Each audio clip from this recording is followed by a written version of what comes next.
Hello everyone, apex science একাডেমিতে তোমাদের সকলকে স্বাগত জানাচ্ছি। আজকে একটি গুরুত্বপূর্ণ ম্যাথামেটিক্সের বিষয় নিয়ে আলোচনা করব। সেই বিষয়টা হচ্ছে quadratic equation with one variable. অর্থাৎ দশম শ্রেণীর প্রথম চ্যাপ্টারটা যদি খোলা যায় তাহলে দেখতে পাবো আমরা একচল বিশিষ্ট দ্বিঘাত সমীকরণ। বেসিক্যালি যে বিষয়টাকে নিয়ে আলোচনা করব যে জিনিসটা কি একচল বিশিষ্ট দ্বিঘাত সমীকরণ এবং সেই বিষয় সম্পর্কে আরো আলোকপাত করব। তার আগে জানি যে এগুলো জিনিসগুলো আমরা পড়ছি, তো এগুলো কাজে কোথায় লাগবে। সিম্পলি আমি যদি বলি, সাপোজ এখানে আমি একটা জিনিস দেখতে পাচ্ছি, এটা একটা আমাদের কাছে হোয়াইট বোর্ড আছে। তো দেখতে গেলে দেখবো এটাকে দৈর্ঘ্য বলা হচ্ছে, এটাকে প্রস্থ বলা হচ্ছে, সিম্পলি আমরা জানি। তো সাপোজ আমি একটা কন্ডিশন দিলাম যে প্রস্থ দৈর্ঘ্যের, ধরে নিলাম প্রস্থ দৈর্ঘ্যের থেকে 4 একক বেশি, সেটা সেমি, মিটার কিছু একটা হতে পারে। তাহলে আমি ধরলাম এর প্রস্থ, তাহলে প্রস্থ হচ্ছে x যদি ধরি, তাহলে দৈর্ঘ্য হচ্ছে কত, তাহলে 4 বেশি, তাহলে x+4। তাহলে বললাম যে এর ক্ষেত্রফল কিছু একটা আছে, তাহলে ক্ষেত্রফল ধরে নিলাম যে কিছু একটা এরকম আমাকে দেয়া থাকলো, ক্ষেত্রফল ধরে নিলাম আমি 84 আছে। তাহলে এখান থেকে আমরা যদি কন্ডিশন লাগাই, আমরা জানি এটা একটা আয়তক্ষেত্র, আর এই আয়তক্ষেত্রের দৈর্ঘ্য গুণিত প্রস্থ সমান এটা। তাহলে আমি যদি বলি দৈর্ঘ্য গুণিত প্রস্থ, তাহলে এখান থেকে আমরা লিখতে পারি এটা অ্যাকর্ডিং টু কোশ্চেন, অবশ্যই লিখতে পারি। তাহলে এখান থেকে আমরা যদি মাল্টিপ্লাই করি x² + 4x সমান হচ্ছে 84, তাহলে এটাকে এইদিকে যদি নিয়ে আসি তাহলে x² + 4x - 84 = 0।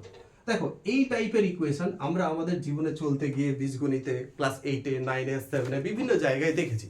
তো এই টাইপের ইকুয়েশনটা কি, এটা একটা সমীকরণ। তাহলে এই সমীকরণটা অ্যাকচুয়ালি কি, তাহলে এই সমীকরণটাই হচ্ছে দ্বিঘাত সমীকরণ। দেখতে পাচ্ছি এই যে দেখো, যদি পাওয়ার যদি 2 থাকে, ঘাত যদি 2 থাকে ম্যাক্সিমাম, তাহলে দ্বিঘাত। এবার এখানে একটা জিনিস যদি লক্ষ্য করি, তো চল বা ভেরিয়েবল আমরা বীজগণিতে বলে থাকি, তাহলে চল কটা আছে, একটা আছে। হ্যাঁ, দেখতে পাচ্ছি x আছে। তার মানে দেখো এই ইকুয়েশনটাই হচ্ছে এক চল, চল একটা, তাই এক চল বিশিষ্ট, বিশিষ্ট বিশিষ্ট। আর যেহেতু ঘাত 2, তাহলে এটাকে বলছি দ্বিঘাত সমীকরণ। তার মানে আমরা যে চ্যাপ্টারটাকে আমরা পড়ছি বা পড়বো ফিউচারে, তার মানে এই যে একচল বিশিষ্ট দ্বিঘাত সমীকরণ কিভাবে আসতে পারে, তো সিম্পল একটা উদাহরণ দিয়ে বললাম। এরকম বীজগণিতে, পাটিগণিতে বা আরো পরিমিতিতে, ত্রিকোণমিতিতে বিভিন্ন জায়গাতে আমরা এই টাইপের ইকুয়েশন পাবো। তাহলে মেন কথা হচ্ছে চ্যাপ্টারটা পড়ার উদ্দেশ্য কি, পড়ার একমাত্র উদ্দেশ্য যে এই টাইপের আমরা সমীকরণকে পেয়ে থাকবো, কোথাও না কোথাও পাবো। তাহলে আরো একটু স্পেসিফিক ভাবে জানবো যে চল তো বুঝলাম, একচল বুঝলাম, দ্বিঘাত সমীকরণ বুঝলাম, তাহলে আরো কয়েকটা উদাহরণ যদি নিই, তাহলে দেখো আমি কয়েকটা এক্সাম্পল নেওয়ার চেষ্টা করছি। ধরো এরকম করে আমাদেরকে বললো যে x² - 5x + 6, তাহলে এটা কি একচল বিশিষ্ট দ্বিঘাত সমীকরণ? আমার তোমার কাছে প্রশ্ন। আমি যদি বলি y² + 3y + 7, এটা কি একচল বিশিষ্ট দ্বিঘাত সমীকরণ? আমি যদি বলি x² + 2xy + 7, এটা কি একচল বিশিষ্ট দ্বিঘাত সমীকরণ? আমি যদি এরকম বলি x² + 7y + 5, এটা কি একচল বিশিষ্ট দ্বিঘাত সমীকরণ? তোমার কাছে আমার প্রশ্ন। তাহলে সামনে আজগার আছে, আজগারকে বলবো, আজগার বলো তো এটা কি একচল বিশিষ্ট দ্বিঘাত সমীকরণ? হ্যাঁ, অবশ্যই। কেন? কারণ এখানে চল কত আছে, ভেরিয়েবল কি আছে, ভেরিয়েবল x, ভেরিয়েবল মানে চলকে বোঝাচ্ছি x। আচ্ছা, ঘাত কত, ম্যাক্সিমাম পাওয়ার 2, তাহলে এটা অবশ্যই একচল বিশিষ্ট দ্বিঘাত সমীকরণ। এটাকে যদি তোমরা লক্ষ্য করো, তাহলে এটা কি একচল বিশিষ্ট দ্বিঘাত সমীকরণ হবে? বলো। তাহলে অবশ্যই এখান থেকে দেখতে পাচ্ছি কি, চল কি আছে, y, তাহলে y এর ইকুয়েশন, তাহলে এখানে ভেরিয়েবল y, ঘাত কত, ম্যাক্সিমাম পাওয়ার 2, তাহলে এটা একচল বিশিষ্ট দ্বিঘাত সমীকরণ। তাহলে এটাকে যদি দেখি, তাহলে এটা কি একচল বিশিষ্ট দ্বিঘাত সমীকরণ? তাহলে দেখো এখানে চল কটা আছে, এখানে দেখো x আছে, এখানে y আছে, তার মানে ভেরিয়েবল দুটো আছে, x আর y, তাহলে তো এটা একচল বিশিষ্ট হতেই পারে না। হ্যাঁ, আর দ্বিঘাত হতে পারে কি, দ্বিঘাত সমীকরণ, বাট একচল বিশিষ্ট যে মানে একটা চল বিশিষ্ট নয়, তাহলে এটা একচল বিশিষ্ট দ্বিঘাত সমীকরণ না। এটাকে যদি ভাবি, তাহলে দেখো এখানে একটা চল, এখানে একটা চল, তাহলে এটা একচল বিশিষ্ট নয়, তাহলে এটাও একচল বিশিষ্ট নয়।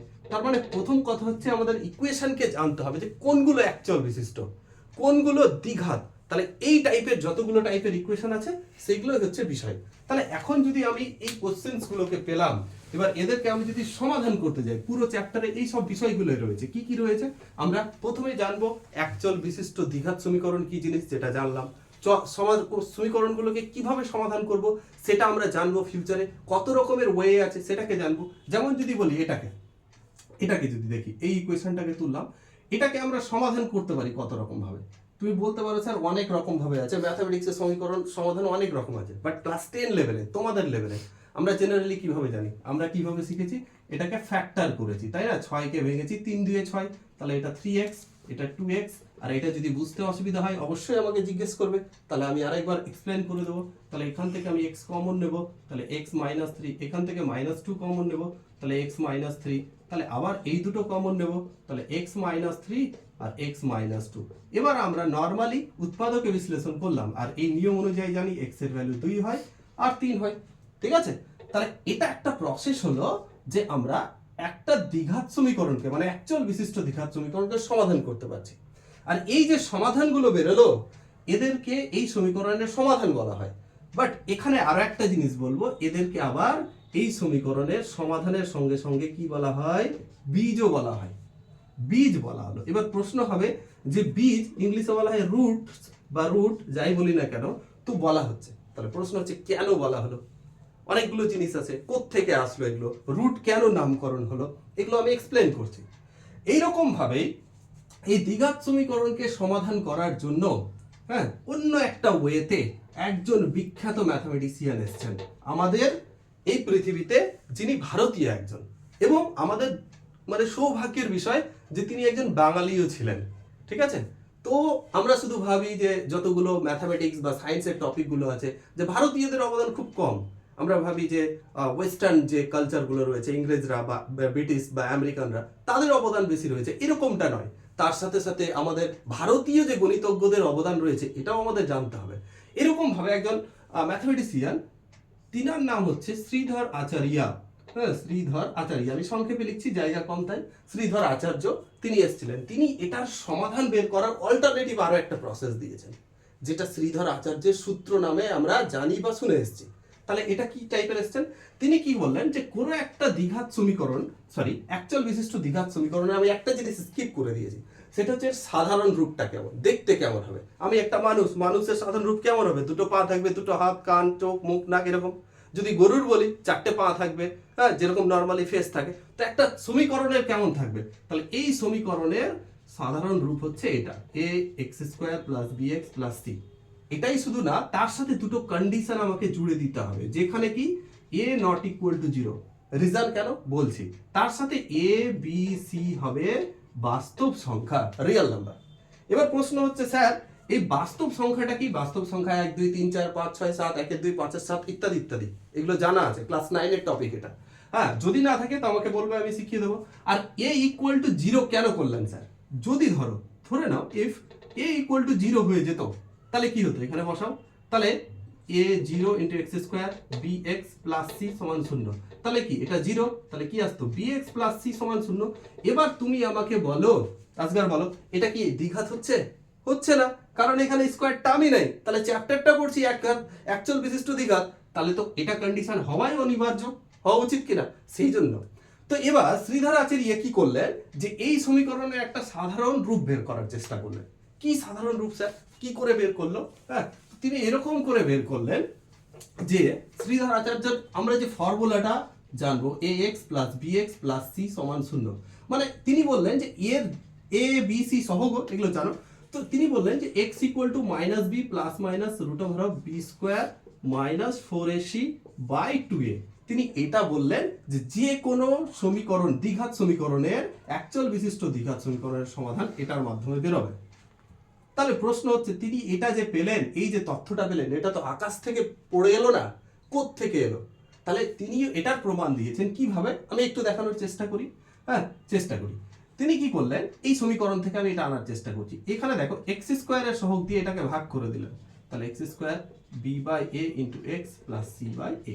আমি এটাকে এক্সপ্লেইন করছি একটু, এটাকে আমি স্কয়ার ফর্মে আনার চেষ্টা করব। তাহলে x² + 2 × x × b/2a + b/2a তার হোল স্কয়ার। আচ্ছা, আমি এটাকে এক্সট্রা এদিকে যোগ করলাম, তাহলে ওপারে পাঠালাম। আমি এটা ক্লিন করছি কারণ আমার জায়গার একটু অভাব রয়েছে, সরি ফর দ্যাট। হ্যাঁ, তাহলে এখানে আমি b/2a তার হোল স্কয়ার, আর এই পার্সন ছিল +c/a, এটাকে ওই পারে নিয়ে চলে গেলাম, তাহলে c/a হলো। তাহলে এটাকে যদি আমরা দেখি, তাহলে x + b/2a তার হোল স্কয়ার হবে, এটা b²/4a² হবে, এটা c/a হবে।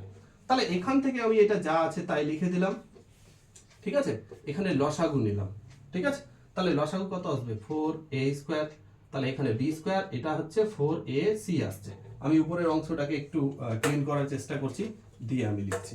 তাহলে এখান থেকে দেখো এটা স্কোয়ার ছিল, তাহলে এই স্কোয়ারটাকে উঠিয়ে দিলাম, তাহলে ওই পারে বোথ সাইডে রুট নিয়ে নিলাম x + b/2a, এখান থেকে √b² - 4ac, আর এটা কত চলে আসবে 2a, আর রুট নিলাম তাই প্লাস মাইনাস, এটাকে ওই পারে নিয়ে চলে যাও, তাহলে x = b/2a ± √b² - 4ac by কত 2a। তাহলে এখান থেকে আবার দেখো 2a লসাগু যদি নাও, 2a যদি লসাগু নাও, তাহলে -b ± √b² - 4ac। তাহলে এই হচ্ছে তিনি যেটা বলেছিলেন, তিনি হচ্ছে এটাই হচ্ছে কোন একটা দ্বিঘাত সমীকরণকে হ্যাঁ কিভাবে বের করতে হয়, তাহলে এটা তার সমাধান। তাহলে তুমি বলবে যে স্যার একটা করে দেখান তো এটা কেমন কেমন লাগছে। তো আমি একটা সিম্পল উদাহরণ নিয়ে একটু আগে আমি যেটা সলভ করছিলাম, x² - 5x + 6 = 0, এটাকে আমরা একটা দ্বিঘাত সমীকরণের জেনারেল ফর্ম হিসাবে কম্পেয়ার করি। তাহলে এখান থেকে দেখো তো a সমান কত আছে, এখানে কিছু নেই মানে 1, তাহলে a সমান 1, b সমান কত -5, c সমান কত 6। তাহলে এটাকে যদি অ্যাপ্লাই করি শ্রীধর আচার্য অনুযায়ী -b মানে কত sir -5 plus minus √b², b² মানে -5 এর স্কয়ার, 4a, a বলতে 1 আর c বলতে 6 বাই 2a, 2a মানে হচ্ছে 1। তাহলে এখান থেকে 5 প্লাস মাইনাস এটা কত হয় 25 আর 4 6 24, 25 আর 24 হয়ে যায় আমাদের 1, একটু ডিরেক্ট লিখলাম জায়গার অভাবটায়, 5 প্লাস মাইনাস 1/2। তাহলে এখান থেকে দেখো একবার 5 প্লাস 1/2 আসবে, 5 মাইনাস 1/2 আসবে, তাহলে এটা কত এলো স্যার 6 আর 2, 6 কে 2 দ্বারা ভাগ করলে 3, আর এটা 2, যেটা আগেরটাতে এসেছিল, তাহলে ওটা উৎপাদক করে এসেছিল, এটা শ্রীধর আচার্য করে আসলো। তাহলে বুঝতে পেরেছো যে কোনো ডিফারেন্ট নেই, বাট ডিফারেন্ট ওয়ে বের করলেন। তো শ্রীধর আচার্যকে আমরা আমাদের যারা ম্যাথামেটিক্সে ভালোবাসি তারা আমাদের বুকের মধ্যে রাখবো, কারণ তিনি পুরো পৃথিবীকে এটা দিয়ে গেছেন, এত বড় অবদান। এবং সব থেকে বড় বিষয় তিনি বাঙালি ছিলেন একজন, এবং সব থেকে বড় বিষয় আরো যদি গভীরভাবে জানতে চাও তো তিনি বিখ্যাত 2টো বই লিখেছিলেন বীজগণিত, পাটিগণিতের উপরে। কিন্তু দুঃখের বিষয় সভ্যতার যে ধ্বংসাবশেষের ফলে সেই বইগুলো পাওয়া যায়নি। পরবর্তীকালে একজন ম্যাথামেটিশিয়ান আছেন ভাস্করাচার্য টু, প্রায় 1140 বিসির দিক থেকে খ্রিস্টাব্দে, তার বইয়ে ছোট্ট একটা জায়গা পাওয়া যায় যে তিনি ইউজ করেছিলেন যে শ্রীধর আচার্যের এই যে সমীকরণটা, তো ওইখান থেকে আমরা পাই। তো যাই হোক আমরা বুঝতে পারছি এতক্ষণ ধরে। এবার প্রশ্ন হচ্ছে এই যে সমস্যার সমাধানগুলো পাচ্ছি, তো এটাকে বীজ বলা হবে কোনটাকে? বীজ বলা হবে কোনটা? বীজ বলা হবে কি হবে না? সমস্যার সমাধান আর বীজের মধ্যে ডিফারেন্স কি? সমাধান আর বীজ মানে কি? দেখো, বীজ হলেই সমাধান হবে, কিন্তু সমাধান হলেই বীজ হবে এরকম কোনো মানে নাই। ঠিক আছে, কথাটা বুঝতে পেরেছো? এভরি রুটস আর solution, but every solution always not a root, because যে আমরা সমাধানটা পাচ্ছি, যে সমাধানটা ওই সমীকরণকে মানে মেইন সমীকরণকে যদি এক্স এর জায়গায় বসায়, সিদ্ধ যদি করে, তাহলে সেটাকে রুট বলবো বা বীজ বলবো, আর যদি সিদ্ধ না করে তাহলে সেটাকে রুট বা বীজ বলবো না। তোমাদের মনে হতে পারে স্যার এটা কি এরকম বাস্তবে পসিবল যে সমাধান করে যে মানটা পেলাম পরবর্তীতে সেটা বসাবো আর সেটা হবে না? এরকম হবে, এরকম আছে। আমার হয়তো এই মুহূর্তে মনে পড়ছে না, আমি বেশ কয়েকটা আইআইটির অঙ্ক দেখেছি যেগুলোতে দেখেছি এরকম ভাবে সাপোর্ট করেনি, তো রুট সংখ্যা ওইখান থেকে বলা যায়। তো যাই হোক, এবার প্রশ্ন হচ্ছে রুট কেন নামকরণ করা হলো? এটা খুব কোশ্চেন্স অনেক সময় জিজ্ঞেস করে। আচ্ছা, রুট মানে কি? বীজ মানে কি? কোনো গাছের মূলকে বোঝায়। আর মূলটা কি?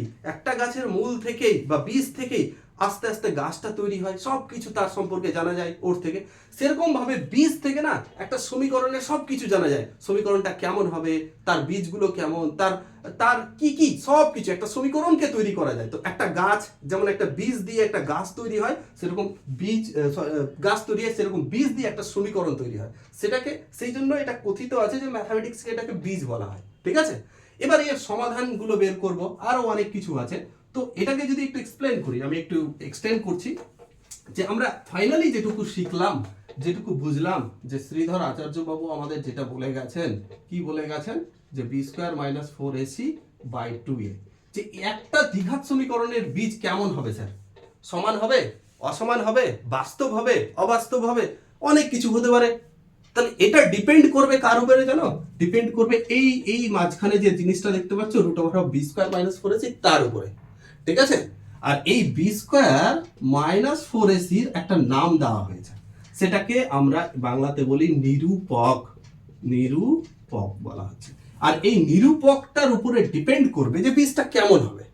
ঠিক আছে, যেমন যদি এটার মান যদি আমি শূন্য হয়ে যাই, এর মান যদি শূন্য হয় তাহলে বীজগুলো হবে বীজদ্বয় কেমন হবে, বাস্তব ও সমান হবে। ওকে, এবার প্রশ্ন হচ্ছে বাস্তব আর সমান কেন হবে, কেন হবে এবার একটু এক্সপ্লেন করি। দেখো শূন্য করে দাও, তুমি এখানে শূন্য করে দাও, তাহলে তুমি কি পাচ্ছ একবার ফিল করো তো, x equal to minus B plus minus zero, শূন্য করে দিয়েছি, তাহলে 2a পাচ্ছ। তার মানে কি এখান থেকে কি হচ্ছে মাইনাস বি বাই 2a, একবার প্লাস জিরো আর একটা কি পাচ্ছ স্যার মাইনাস জিরো, এখান থেকে মাইনাস বি বাই 2a আর এখানে মাইনাস বি বাই 2a। এবার বলো তো এই দুটো বীজ কেমন তোমার মনে হচ্ছে, দেখে সমান মনে হচ্ছে না? তাহলে কি হওয়া উচিত, সমান হওয়া উচিত। আর এইগুলো এ বি সি তো রিয়েল নাম্বার, কারণ আমরা তো A B C K really ধরেছি কোন একটা দ্বিঘাত সমীকরণের ক্ষেত্রে, তাহলে এটা কি হবে বাস্তব আর সমান হবে, এটাই তো সিম্পল ব্যাপার। এবার এবার এটা একটা কন্ডিশন হলো, কন্টিনিউ করব। এবার আরেকটা কন্ডিশন বলছি, এবার হচ্ছে যদি এর মান শূন্য হলো না, গ্রেটার দেন জিরো হয়ে গেল, মানে এর মান শূন্যর থেকে বড়, 1-2, 1, 2, 3, 4, 5, 7, 1-2 এরকম যদি হয়ে যায় তাহলে কি হবে, আমি এটাকে আর একটু এক্সপ্লেন করার চেষ্টা করি। তাহলে এটার মান একটা কন্ডিশন এরকম হতে পারে গ্রেটার দেন জিরো, তাহলে এটা হলে কি হবে, বীজদ্বয় অসমান হবে, অসমান ও বাস্তব হবে। এবার কেন বাস্তব আর অসমান হবে একটু ফিল করে দেখো, এটার মান গ্রেটার দেন কত বলেছে জিরো, মানে কি হবে গ্রেটার দেন জিরো মানে কি √1 হতে পারে, √2, √3, √4, 1, 2, 3, 4, 5, তাহলে এটা একটা পজিটিভ কোনো ভ্যালু পাবো, পজিটিভ কোনো ভ্যালু পাবো। আর এখান থেকে কি পাচ্ছি, ধরো এখান থেকে পজিটিভ যদি ভ্যালু পাই তাহলে এটা কি আসবে, একটা কোনো পজিটিভ নাম্বার আসবে, আমি একটু ধরে নিচ্ছি পজিটিভ নাম্বার, তাহলে এটা হবে মাইনাস বি প্লাস পজিটিভ নাম্বারটা ধরে নিচ্ছি, হ্যাঁ। আর একটা উদাহরণ নিলে বেশি ভালো হতো, আমি এইভাবে বোঝানোর চেষ্টা করছি, আশা করি বুঝতে পারবে। যদি বুঝতে না পারো অবশ্যই আমাকে জিজ্ঞেস করবে, পজিটিভ কোনো নাম্বার, ঠিক আছে। তাহলে এখান থেকে আমাকে বলো, দেখো তো এই পজিটিভ নাম্বার 2, 4 কিছু একটা হবে, তাহলে এর সাথে যদি এটা যোগ হয় তাহলে যেটা পাবো, আর এর সঙ্গে এটা বিয়োগ হচ্ছে, তাহলে দুটো তো অসমান পাবো না, হ্যাঁ। এবং এগুলো বাস্তব, তার মানে দেখো অসমান বাস্তব হচ্ছে, ক্লিয়ার। যেটা আমাদেরকে এই দুটো কন্ডিশনকে সব থেকে বেশি ক্লাস 10-এ পড়তে হবে। তৃতীয় কন্ডিশন কি আছে, তৃতীয় কন্ডিশন যদি লেস দেন জিরো হয়ে যায়, লেস দেন জিরো হয়ে যায়, তাহলে বীজদ্বয় কেমন হবে, লেস দেন জিরো মানে কি একটু ফিল করো, মানে লেস দেন জিরো মানে শূন্যর থেকে ছোট সংখ্যা রেখায় তুমি যদি ভাবো এদিকে জিরো আছে এই দিকে, তার মানে কি হবে -1, -2, -1-2 কিছু একটা, তাহলে রুটের মধ্যে মাইনাস কিছু একটা। এটা কখনো জীবনে তোমরা শুনেছো, শুনবে ক্লাস 11-এ শুনবে, এখান থেকে তৈরি হয় জটিল সংখ্যার ধারণা। কিন্তু তুমি যদি দেখো তাহলে এটা রুটের মধ্যে মাইনাস, একটু অবাস্তব কিছু লাগছে না, হ্যাঁ ওই রকম টাইপেরই। তো এটা যখন আমরা বলবো স্যার তাহলে কি হয়ে যাবে, এটা রুটের মধ্যে মাইনাস মানে হচ্ছে একটা অবাস্তব কিছু চলে আসবে, সেই জন্য এটাকে বলা হয় ইমাজিনারি নাম্বার বা অবাস্তব। আর এখানে ক্লাস 10-এ তোমাদের এত দূর অবধি আছে, ঠিক আছে। তো এটা হচ্ছে অবাস্তব।